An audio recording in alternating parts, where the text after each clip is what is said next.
समाज में फैल रही गलत कुरीतियों, नशा व गोकशी की रोकथाम के लिए बूरा का गांव में 15 आदमियों की कमेटी गठित की गई। नमस्कार, आप देख रहे हैं हरियाणा न्यूज एक्सप्रेस। आपकी जानकारी के लिए बता दें कि खंड के गांव बूरा का गांव में समाज में फैल रही गलत कुरीतियों को लेकर एक पंचायत रखी गई। इस पंचायत का मुख्य उद्देश्य गोकशी पर रोक लगाना और नशे की रोकथाम के लिए 15 आदमियों की कमेटी गठित कर बुराइयों का खात्मा करना है। इस पंचायत में उपमंडल अधिकारी संजीव कुमार व उप पुलिस अधीक्षक मुकेश कुमार की अध्यक्षता में यह निर्णय लिया गया। जिला प्रमुख शब्बीर अहमद ने बताया कि हम अपने गांव में एक कमेटी गठित कर समाज में फैल रही गलत कुरीतियों को खत्म करेंगे और गोकशी पर भी पूर्णता से रोक लगाएंगे ताकि हिंदू मुस्लिम का भाईचारा कायम रहे। वहीं उपमंडल अधिकारी संजीव कुमार ने ग्रामवासियों के सामने अपनी बात रखते हुए कहा कि गांव में फैली बुराइयों को खत्म करने के लिए सभी क्षेत्रवासियों को आगे आना चाहिए और अपनी जिम्मेदारी निभानी चाहिए और प्रशासन के साथ मिलकर इनको खत्म करना चाहिए। आज यंग जनरेशन नशे की ओर बढ़ रही है, हमें इस पर जल्द से जल्द रोक लगानी होगी। उनके माता पिता को अपने बच्चों पर भी ध्यान रखना होगा। छोटे छोटे बच्चे भी नशे के आदी होते जा रहे हैं। यदि समय रहते हुए हमें इन पर अंकुश नहीं लगाया तो इनका भविष्य खराब हो जाएगा। उन्होंने कहा कि अपने बच्चों को ज़्यादा से ज़्यादा उच्च शिक्षा देकर उनका मुस्तकबिल काबिल बनाना चाहिए और गोकशी नशे जैसे अपराध को छोड़कर अच्छे कामों में हिस्सा लेकर समाज का उद्धार करना चाहिए।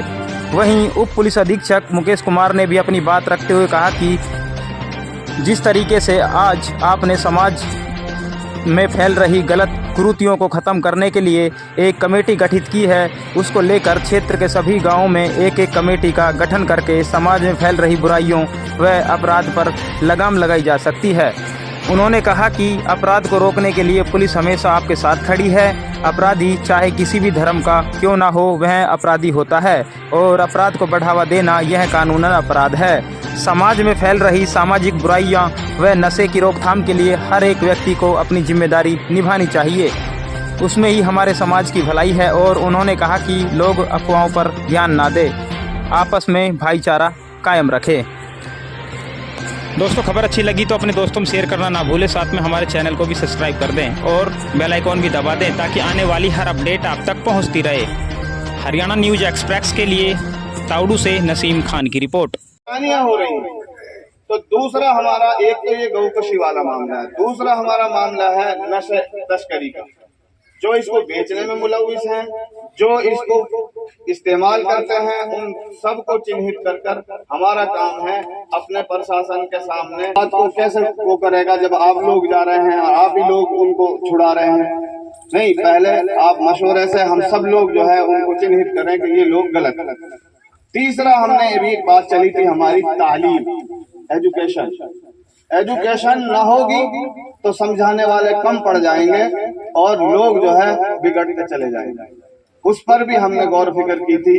तो एसडीएम साहब से हम बिल्कुल अपील करते हैं कि हम आपके साथ हैं और आपका भी हमें ताउन चाहिए।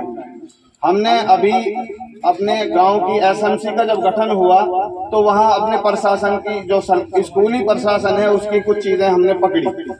रातों रात अपने फिक्र के लोगों को उसमें चुन लिया। अब वो बेचारे कोई गाड़ी का ड्राइवर है, कोई इधर चला गया, फिर 2 साल तक वही अंधेरे में रही बात। तो उसको फिर दोबारा से चेयरमैन साहब की मेहनत से, सरपंच की मेहनत से ऐसे हमेशा के लिए आभारी रहूंगा। और सर, मैं अपनी तरफ से नहीं, मैं ग्राम पंचायत बुराका की तरफ से आपको आश्वासन देता हूं कि ना तो हमारे गांव में आपसे पहले कभी कुछ ऐसा उपक्रम हुआ और ना इंशाल्लाह होने देंगे। और मैं एक डिप्टी प्रमुख की हैसियत से ताउडू ब्लॉक में जितने भी सरपंच मैं सबको चिट्ठी दे रहा हूं और हर गांव में इसी तरीके से बुराई के खिलाफ एक जंग हम छेड़ेंगे और जंग इतनी मजबूत छेड़ेंगे कि मालिक ने चाहिए तो यहाँ हम पत्ता तक को हिलना नहीं देंगे। ये हम आपसे आपके गांव के बीच में हम वादा कर रहे हैं।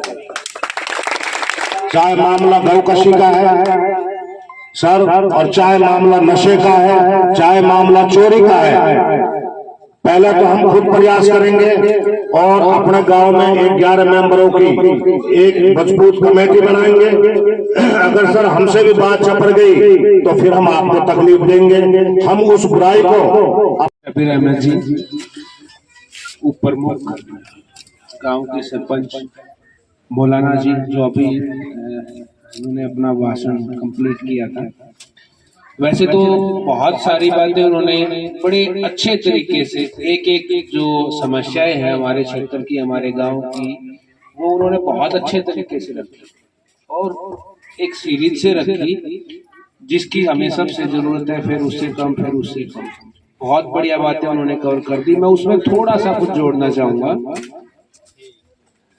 एक बात मुझे मेवात में आए हुए मुझे 20-25 दिन हुए, एक बात मुझे बड़ी अखरती है, बड़ी दुखती है। जब मैं किसी गांव में पुलिस की गाड़ी जाती है तो जैसे ही मैं आज आपके गांव में भी आया तो छोटे छोटे बच्चे और उनसे थोड़े से और बड़े 5 साल 7 साल 8 साल के 10 साल के पुलिस की गाड़ी को देख के भागते हैं घरों की तरफ, खेतों में छुप जाते हैं, डरते हैं। हम जो अब नई पुलिसिंग लेके आए हैं, जो प्रशासन लेके आए हैं, हम वो डर नहीं चाहते लोग, वो डर अच्छा नहीं लगता, कहीं से अच्छा नहीं है और वो बड़ा अखरता है। मैं चाहता हूं कि वो छोटे छोटे बच्चे खेतों में घरों में भागने की बजाय पुलिस की गाड़ी को देखे, प्रशासन की गाड़ी को देखे तो वो खड़े होकर जय हिंद करें, खुश हों, उनके मन में भावनाएं आए कि हाँ हम भी इन गाड़ियों में सवार होकर चलेंगे, हम पढ़ेंगे, आगे बढ़ेंगे। और ये हो सकता हो क्यों नहीं सकता? जब भारत के किसी भी कोने में आदिवासी क्षेत्र में ऐसा हो सकता है तो मेवात तो हरियाणा से जुड़ा हुआ है और हरियाणा भारत के सबसे प्रगतिशील राज्यों में से एक है। तो मेवात क्यों पीछे रहेगा? मेवात भी आगे बढ़ेगा। तो आगे बढ़ने अब पीछे कौन रोक रहा? आप समझिए, हम खुद अपने आप को रोक रहे हैं लंबे टाइम से। सरकार ने कमी नहीं छोड़ी आप लोगों के लिए, चाहे स्कूल हुआ, चाहे प्रशासन हुआ जो मदद करने में, लेकिन कहीं ना कहीं हम मन में संकोच लिए बैठे हैं, अपने आप को दबा के बैठे हैं, अपने आप को खुद खींच रहे हैं। अब वो खींच क्यों रहे हैं? जैसे छोटी सी बात इन्होंने कवर की थी, वो बहुत बड़ा विषय नहीं है। भारत में आपने देखा होगा कि गौमांस पे प्रतिबंध नहीं है, और भी बहुत सारी चीजें। क्या आप शेर को मार सकते हैं? नहीं मार सकते, क्यों? राष्ट्रीय पशु है। क्या मोर को मार सकते हैं? नहीं मार सकते, क्यों? वो राष्ट्रीय पक्षी है। क्या आप काले तीतर को मार सकते हैं? काले तीतर की मैं बात करूं तो बहुत सारे राज्यों में तो उसको है अलाउड, लेकिन हरियाणा में प्रतिबंधित है। क्यों? वो किसान का मित्र है। ऐसे ही सरकार ने अगर कोई प्रावधान बनाया है, कोई कानून बनाया है, तो हम उसको तोड़े हैं। कानून में जो चीजें हैं हम उनको फॉलो करें, उनकी पालना करें और नजर उठा के चले, गर्दन उठा के चले, ताकि हमें भागना ना पड़े। दूसरी चीज जो इन्होंने कवर की थी, बहुत अच्छी बात थी, नशे की।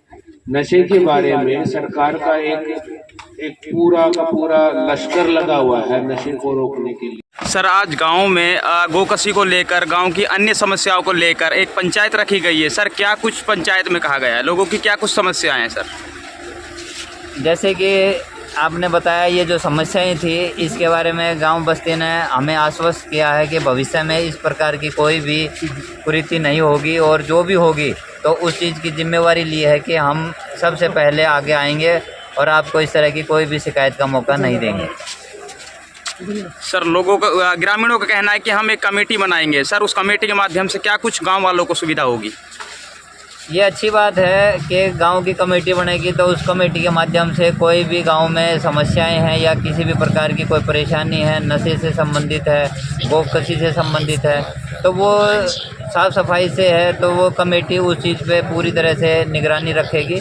और कोई भी बात होगी, बजाय पूरी गांव बस्ती हमारे पास आए, तो वो कमेटी हमारे पास आएगी और हमारे संज्ञान में लाएंगे और हम उस पर नियमानुसार कार्रवाई अमल में लेकर आएंगे। सर, गांव की समस्या के अलावा एक रेलवाई पुल है सर, उसे कई महीने हो चुके हैं, गांव वालों को काफ़ी समस्या हो रही है। जब बरसात के पानी वो भर जाता है, निकलना दुश्वार हो जाता है, तो उसके ऊपर क्या प्रावधान है सर? क्या कुछ निर्णय लिया गया है? क्या वो जल्द कार्य किया जाएगा उसका? बारिश के शुरू होने से पहले रेलवे के आला अधिकारी मैंने अपने कार्यालय में बुलाए थे, तो उन्होंने मुझे आश्वासन दिया था कि बारिश जैसे ख़त्म हो जाएंगी तो उसके बाद जो भी गांव की समस्या है उसको अमल में लाया जाएगा। और परसों हमने उनको अपने कार्यालय में तलब कर लिया है और जो भी कार्य अधूरे हैं तो वो उनसे पूरे करवाए जाएंगे। और इसमें मैं अपील भी करूंगा गांव बस्ती से, जब तक जन भागीदारी नहीं होगी तो सरकार की कितनी कोई भी अच्छी स्कीम है वो लागू नहीं की जा सकती। इसलिए मैं अपील करूंगा कि सरकार द्वारा चलाई गई सभी स्कीमों को जन भागीदारी के शामिल हों इसमें और सहयोग करें। Thank you sir.